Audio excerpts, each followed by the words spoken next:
Hello, everybody. I'm sorry I missed last week. I got a cold that I'm pretty sure I got from sitting in the DMV with the rest of Washington State, as they were there to get their real ID, and I was there to try to get my daughter her driver's permit.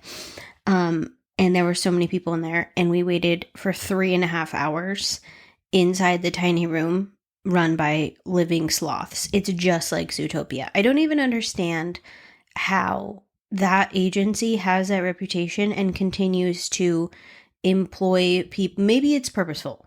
Like, the people, that's the only bit of control they have in that situation, is to move at a glacial speed and have a Dell computer from the year I was born. But anyway, I was able to win over the DMV agent a little bit. We need a little bit of help. Our driving school hadn't quite entered the right stuff for my kid. If you haven't gone through this process, it's quite extensive to try to get your 15-year-old a permit and the driving school and all the stuff. So we had to wait there a while this Dell computer that hasn't been made or maintenanced or touched by a computer service professional since 1991 was trying to process these computations. But this is the story I'm going to tell you really quickly before today's episode, because it has to do with a driver's license, and it has to do with another photographer, and it has to do with me being awkward. So why not? So I met this photographer, and she was really nice. She's since moved out of state. I'm pretty sure she moved out of state to get away from me. But we were on like kind of a mom date. You know, when you meet a mom friend, you have to it's like you're getting to know them. What do you do? So we went to coffee, and then we were walking around Michael's. I don't know if everyone has a Michael's, so it's like a craft store. So I went in Michael's, and we were walking around, and then I went to the bathroom. I had to pee. So for some reason, I had my driver's license in the back pocket of my jeans. And when I stood up from going pee, it flipped out of my pocket and landed in the toilet. So I was like, oh my God, I'm going to have to reach my hand in this public Michael's toilet. And I'm just going to, I need my license. Like, if it was anything else, I'd not, but it's my license. So I pulled my sleeve up, reached in there, the water's ice cold. And the second I reached in there, what happened? I activated the automatic flush. So the license swoops away. But I feel like I can almost still see part of it. So I'm like, okay, maybe it was just too awkward of a shape for the pipe, whatever. So I go out, I wash my hands for like 45 minutes because I'm like, I have a plague hand. So I walk out of the bathroom and I find my friend, and she's probably like, oh, okay, this girl has some serious gut issues. But little did you know, I was in there putting my hand in the toilet, which is worse. So I tell her what happened, and I'm like, I think I can still see it. So we find the one Michael's employee who is about 197 years old. And I'm trying to explain to her what has happened. And I was like, do you have anything long that I can like maybe just stick in the toilet and see if I can pull my driver's license back out? Well, being a Michael's, what she did have to give me that she made sure I knew I would have to buy for 97 cents was like an 8-foot long fake palm frond. I did Google it, and it is frond. Basically, like if you were using a palm tree frond in decor. So picture an 8-foot long palm frond that's made out of plastic. So I'm sorry. She gives me this, and this friend that I just met is like, what are we doing? So I go in the bathroom. This is a tiny Michael's bathroom. It's like it has a sink and 2 stalls. The whole bathroom is probably like 9 feet long. So I open the stall door. The palm frond is so long that it's sticking completely out of the bathroom. Like, it's out of the bathroom. We're kind of lined up along the palm frond, like like a chain of workers. I'm at the front, wielding the head of the palm frond. I'm shoving it in the toilet. I'm trying to see if I can get the license out. And I try. This lady is like, she is so invested, this worker. She's probably so bored. And then here comes Fiona doing a bunch of weird stuff to just make her day interesting. So tried, couldn't get it. So then I just said, okay, thank you so much for trying to help me. I'll go buy this toilet water 9-foot long palm frond that I then had to try to sanitize and shove in my car. So I don't know to do with it. Like, I bought it for literally under $1. So this poor other photographer, that was our mom date. And I was able to make this DMV lady laugh with that story. And then she helped us out to get the freaking permit. Also, driving with your child is crazy because a year ago, I didn't trust them to do hardly anything at all. And now they're operating my vehicle. All right. So today's episode is all about building trust quickly. So as I look at the landscape, I'm always talking about the landscape of marketing, the landscape of the economy, the landscape of messaging, the landscape of all of the things together, we need to be building trust very quickly. One, because we have this weird last minute behavior, and two, because we have short attention spans. So it's very important to acknowledge that client behavior has changed and adjust. I know that this is difficult. I understand that I'm asking you to operate differently, which is a big ask. So we know why people are acting this way. There's economic anxiety. Whether or not that anxiety is real or perceived doesn't matter because buyers are still reacting to it. So they're reacting by craving more certainty, more clarity, and more safety. You don't have months to build trust anymore. It used to be that people could be casual with how they got to know your brand. There's two things hurting the ability for them to be casual. One is the fear that they feel in their belly about whatever is making them act this way. And second, they probably aren't even aware how small their attention span has been and how just the consumer behavior has changed in terms of liking and commenting. So it used to be that now, like back in the day, so many more people used to like and comment on my stuff. And I know this because I repurpose posts all the time. So I'll go way back to like 2019 in my Instagram and find a well-produced post that did well, and I'll repost it. I just did one recently about, what was it about? Oh, it was about, I can't remember. It's the latest one on my thing. Oh, don't fit in. It was about not fitting in.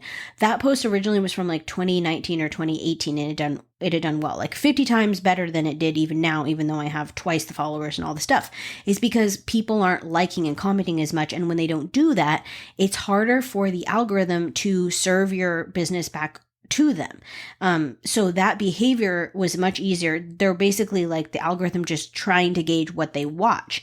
So that's why we have this minimal time to build trust. So that's why it's so important. Okay, so we're going to go through some trust building strategies that you need to be implementing. And we're going to go through your website and stories and other like just practices that you can be doing that'll help build trust. So the first one is a clear, human-focused website that has messaging that sounds like you. That is so important. You do not need to be uber professional. It doesn't need to be the cleanest. It doesn't need to be the most trendy. It doesn't need to be full of the prettiest little pop-ins and pop-outs and overlays, and when you scroll the next image comes along. Like, that's not what's important. What's important is the homepage is answering these questions. Who is it for? Why now? And why you as the photographer? Those are the questions you need to answer. You need to have testimonials on your homepage. You need to have testimonials near the pricing page. You need to have testimonials near the About Me page, because you're trying to insert moments of trust building wherever you can. So the bonus would be a what to expect video that shows your face and your voice. The amount of time, like I've said in this podcast a million times, that people tell me that they feel like they already know me when they meet me for a photography session, which, whether it's family, maternity, or whatever, is an intimate moment with a stranger. I have a friend who's recently becoming a realtor. And she was talking about how nervous she was to have a stranger in her car because she was going to go touring with people. And I was thinking about how in the beginning, I definitely felt, nervous about being around new people. And now it's so normal to me that I don't really think about how it feels to meet a stranger in a field and immediately start photographing them. But from the client side, that is very intimate. And if you have been on the client side, if you've thought about, are they going to judge me? Are my kids going to behave? All the things that you would have as a client, your clients are also having those questions. So if they can see your face and hear your voice, it just humanizes the whole experience. So showing up in your marketing is more important than ever. I know a lot of you don't want to hear that. You can do voiceovers, you can do behind the scenes, you can read testimonials as you have a reel of images going on in the background. That will build trust. And that doesn't necessarily show your face. You want to have information that is very clear. So for example, if you use highlight covers on Instagram, you want to have them clearly labeled. If your website is taking a person somewhere else to a new page, you need to show them exactly where you're going. Your menus need to be very clear. You need to use wording that is not ambiguous. Those little bits of ambiguity are just leaving that in. Those are going to hurt people's trust. Even a micro bit of trust fades away when they're like, okay, I'm not quite sure where we're going or what that particular word means, but we're just going to keep going. You need to remind people of your availability. You are not annoying. That should be like the tagline of this podcast. What is it even called? Family Photographer Marketing Podcast. You are not annoying. You are not. You can remind people of your availability. You can remind people of what you're booking. People want reminders because remember, they're operating with a micro attention span and a belly full of economic fear. So you need to show up and reassure them that you still have availability, that you still love what you do, that you're still here to help them all the time. Unfortunately, I wish it wasn't that way. And hopefully in 2026, it won't feel like that, but I would be a horrible marketing educator if I said, now is the time that you can just sit back and sip a cup of tea and hope people find you on Google. It's just not what you need to do. You need to have, if you don't have online booking, you need to have a fast response. I've heard this thing for the past couple of years when maybe it was a lot easier to book, where people were like, one of the things I do is I don't respond right away because I don't want people to think that I'm that available. I, as a mom, as a busy human, I understand this thing of being like, I'm going to wait to respond because I don't want to sound desperate. The amount of times, especially this year, I have gotten the direct feedback. Thank you so much for getting back to me quickly. And then those people end up booking. If I had waited, and I did wait, well, we were on vacation for one, and it waited probably longer. It was like 48 hours and I got back and she was like, oh, I wished I could have used you, but we already booked someone. People are making decisions that fast. Yes, I'm a good photographer. Yes, my work is good. I'm not the only photographer on planet Earth. And would I want people to wait 5 months and wade through a puddle of mud and sacrifice someone important to them to work with? No, I don't want that. To work with me? Yes, but that's not what is reality. You need to respond quickly. And if you use a template or a PDF, you need to personalize it. You just have to, even if you replied with a video, if it worked out, if you were replying with a video and you said like, hey, I created a little welcome video for you here, even if it was just a welcome video for family clients, something like that is going to help build trust faster. This initial part of finding you, of building trust, of seeing the consistency is so important. Secondly, getting in touch with you, getting on your calendar, all of those things happening quickly is important. It just is. It's just different. And anyone saying it's not different is lying. Okay. Google business profile updates. I've talked about this before. This is very important. Make sure that you have a booking link, that you have reviews, that you even if you add them on there, like on overlays of images that you upload onto Google business profile. You need to be treating your Google business profile like a seasonal blog that you keep up to date. This is something that no one is doing. And by doing it, you can really, really help your SEO. Highlight client reviews that speak to last minute wins. So highlight testimonials that mention last minute bookings, feeling unsure, feeling uneducated, and then being really excited. Those, a lot of times, like reviews, people, when photographers share reviews, is very general.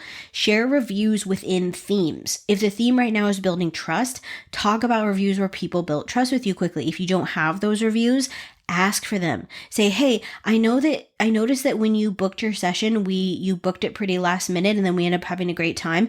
If you have time, I would love if you would write a review about how easy my booking process was. Even if they don't write a review on Google, they can write a review back to you in an email and you can slap it on a carousel or in an Instagram post or on a blog post. The text is still there. Obviously, you need to make sure it's okay. Just be like, I'm going to share the reviews. You can figure out a way to word it where you are there knowing, and you can keep them anonymous. You can do whatever you want. But having those little hits of trust building back up. So let's say someone's scrolling through your brand and then they're like, oh, I don't know, I'm feeling unsure. And then bam, they're hit with a review that quells the fear. That's what we're going for. Okay, so when we are in this is how you can think about it globally. When we're in a time where people be okay. When we're in a time where people be uncertain. Okay, when we're in a time where people feel uncertain, your business can show up steadily. That's kind of what I'm talking about. And the other thing that I talked about this week on Instagram is showing up with excitement. If you're excited about what you're doing, other people are going to be excited. If you're confident, other people will feel that. If you are straightforward, people will appreciate your candor. If you're educational, people will appreciate being educated. So it's kind of like, instead of just thinking, oh, I just need to get an image out there and that's going to solve it. That's not how you're solving it anymore. It's, how am I building trust? How am I winning people over? The idea of winning people over can sound kind of like, ooh, it's salesy. You are trying to showcase your beautiful work to the right people. You have to put yourself out there. You need to be visible, you need to be real, and you need to be helpful. Those are 3 attributes that will really serve you right now. Okay, so I made a little audit checklist. Trust audit, basically, is what it is. I might make this into a little PDF. I haven't decided yet. Okay, so here's the checklist for the website. Do you have a clear, client-centered homepage? Does it say who you help and why it matters in the first 5 seconds? Do you have visible, up-to-date pricing or at least starting rates? Do not have people download a PDF. Do not have people contact you to even know what the starting rate is. In this day and age, you don't have that flexibility. Unless you're doing IPS, which is a whole nother story, and you need to have a whole other trust building process set up. Number 3, do you have client testimonials on your homepage, especially near your booking sections and your trust building sections, about me, pricing? 4, what to expect section or video or artistic process. If you have a video, you get 20 bonus points. If you just have a what to expect and your process, you're ahead of most people. For Instagram, social media, do you have face-forward stories that tell about your business and yourself featured in your social media? Even if it's not in your stories, it's in your highlight. If it's not in your highlight, it's on your feed somewhere. You need to show your face, behind the scenes, voice, or something that can help people build trust with you. Are you addressing on your social media and your Instagram booking hesitations? Like, what are the booking hesitations? Are you addressing them directly?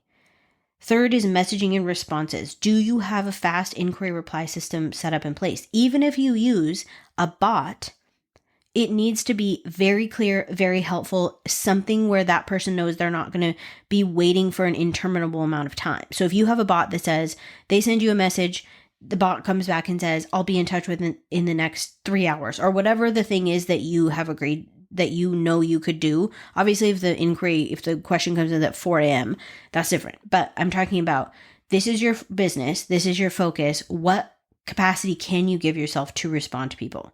Voice notes or video replies ready. If you are comfortable sending a little video, even if it's pre-recorded for families, newborns, seniors, whatever it is, even if they don't watch it, the people who need to build more trust, if they're sending an inquiry, this would be especially important for people who have online booking and very educational websites.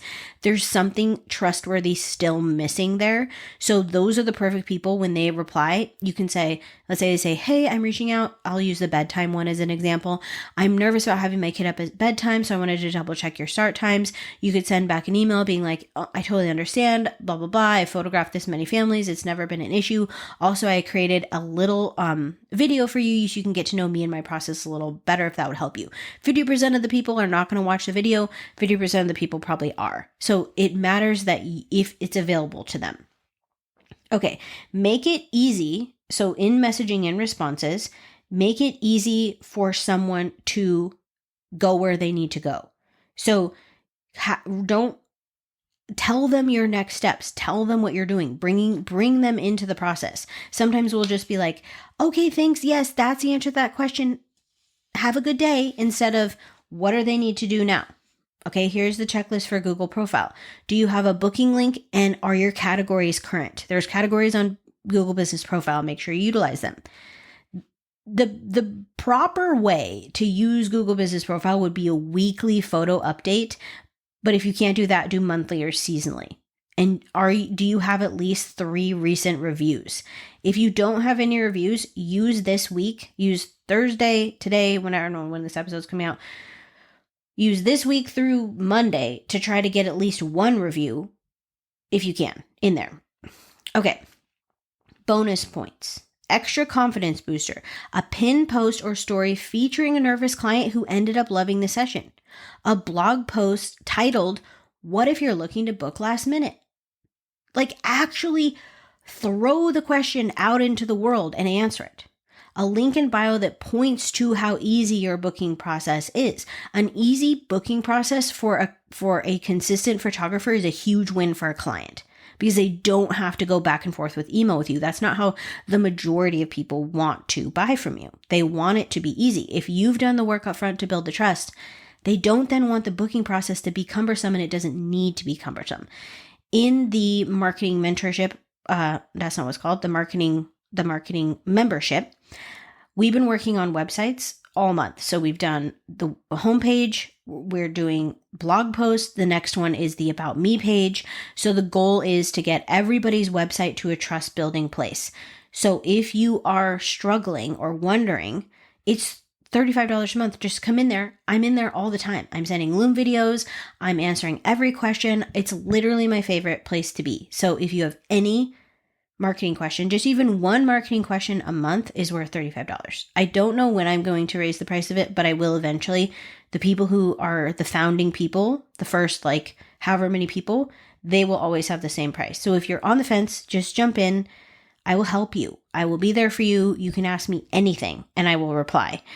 You can post your website. You'll get direct feedback from me. It's not one of these stupid memberships where the person you actually want help from is not there and it's some other weird person that you don't know who's always helping. It's me. I'm in there. Okay. I hope you guys have a good week.